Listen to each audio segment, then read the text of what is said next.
You know, a few minutes ago, the grand jury deliberating the death of Michael Brown issued its decision. It's now come that either way was going to be subject of intense disagreement, not only in Ferguson, but across America. So I just want to say a few words suggesting how we might move forward.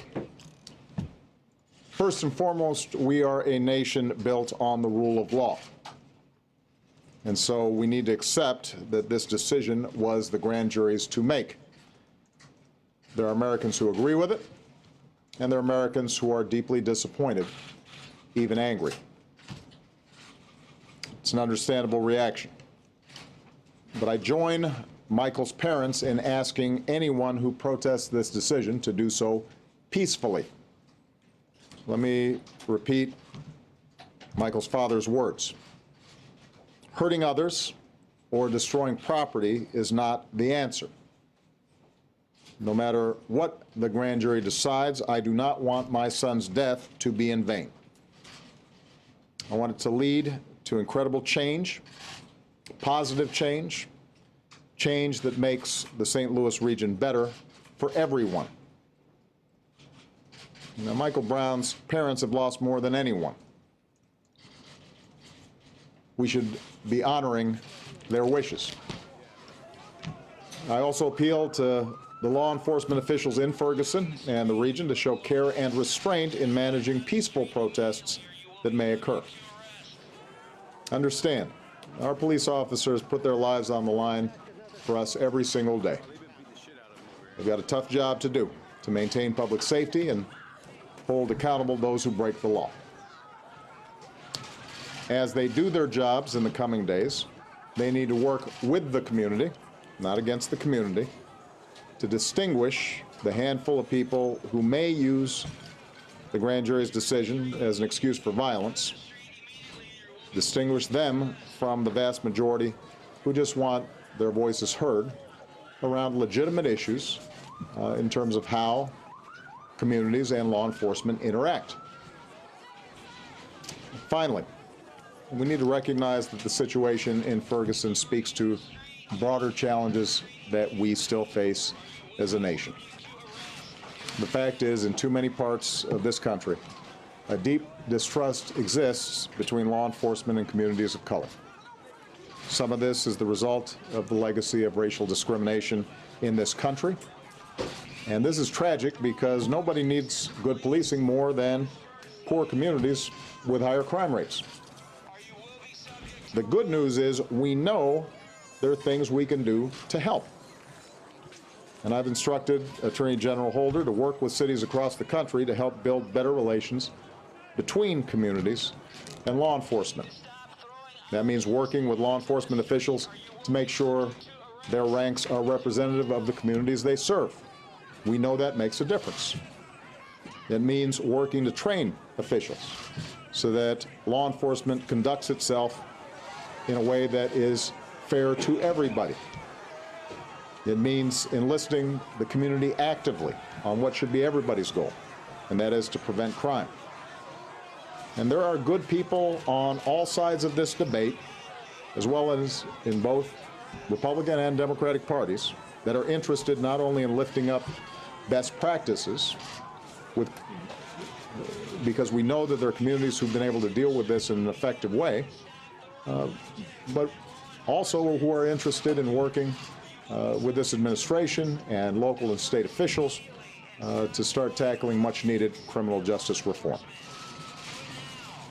So those should be the lessons that we draw from these tragic events.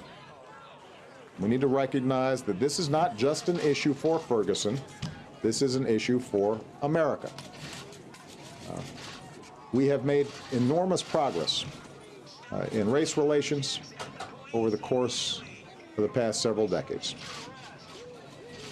I have witnessed that in my own life, and to deny that progress, I think, is to deny America's capacity for change.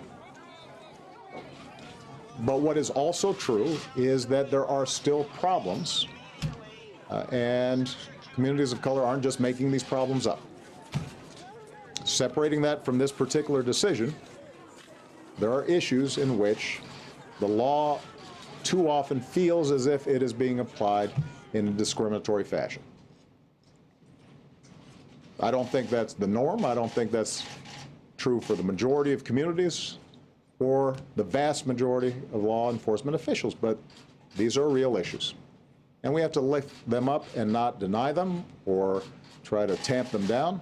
What we need to do is to understand them and figure out how do we make more progress. And that can be done. That won't be done by throwing bottles. That won't be done by smashing car windows. That won't be done by using this as an excuse to vandalize property. And it certainly won't be done by hurting anybody. To those in Ferguson, there are ways of channeling your concerns constructively, and there are ways of channeling your concerns destructively. Michael Brown's parents understand what it means to be constructive. The vast majority of peaceful protesters, they understand it as well. Those of you who are watching tonight understand that there's never an excuse for violence, particularly when there are a lot of people in goodwill out there who are willing to work on these issues. On the other hand, those who are only interested in focusing on the violence and just want the problem to go away need to recognize that we do have work to do here. And we shouldn't try to paper it over. Whenever we do that, the anger may momentarily subside, but over time it builds up, and America isn't everything that it could be.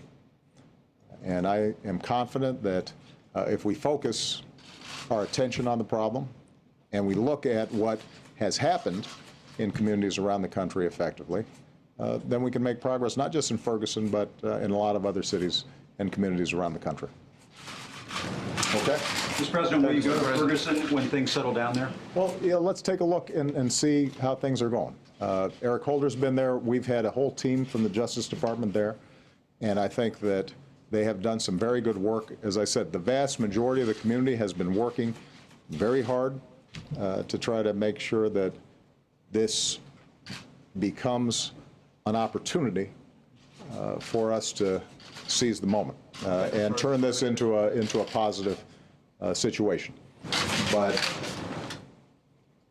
I think that we have to make sure that we focus at least as much attention on all those positive activities that are taking place as we do on a handful of folks who end up using this as an excuse to misbehave or to break the law or to engage in violence.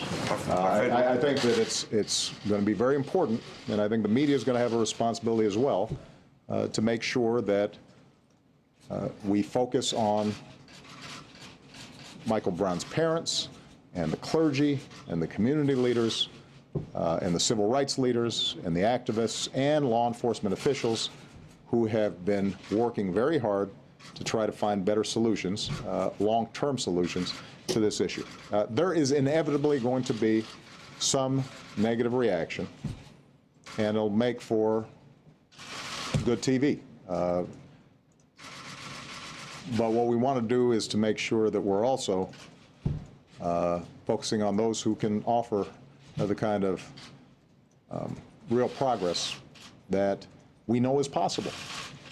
And that the vast majority of people in Ferguson, the St. Louis region, in Missouri, and around the country are looking for. And I want to be partners with those folks, and we need to lift up that kind of constructive dialogue that's taking place. All right? Does this mean no federal charges, Mr. President? Does this mean no federal charges?